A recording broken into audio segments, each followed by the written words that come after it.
Technology and ભૂલ.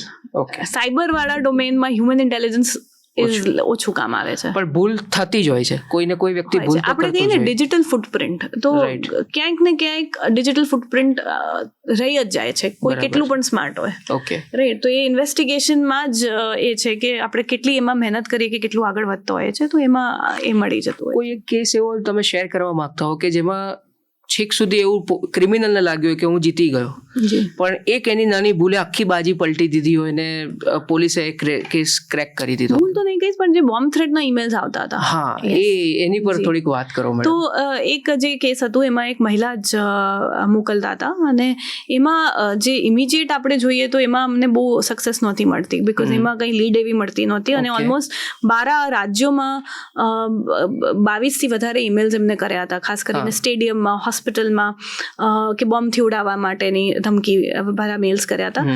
But આપણે કહીએ કે ડિજિટલ ફૂટપ્રિન્ટ્સ, તો ઇન્વેસ્ટિગેશન જ્યારે અમે વાઇડન કર્યું હતું સ્કોપ એનું, ત્યારે અમને પહેલાંના એના જે ઇન્ટ્રેક્શન હતા, જ્યારે કદાચ ક્રિમિનલ માઇન્ડસેટ આવ્યું નહોતું ને પહેલાંની જે એક્ટિવિટી હતી એમાં કદાચ એ ભૂલ કે આપણે ડિજિટલ ફૂટપ્રિન્ટ કહીએ એનાથી આપણે આખું આ કેસ સોલ્વ થયું હતું. બરાબર છે. રાઈટ. બિકોઝ કોઈ પણ ડિજિટલ ફૂટપ્રિન્ટ પહેલાં સ્ટાર્ટિંગ ડે 1થી તો વિચારતા નથી કે ભાઈ ક્રાઇમ જ કરવું છે, તો એ રીતે ઘણીવાર પકડાતા હોય છે.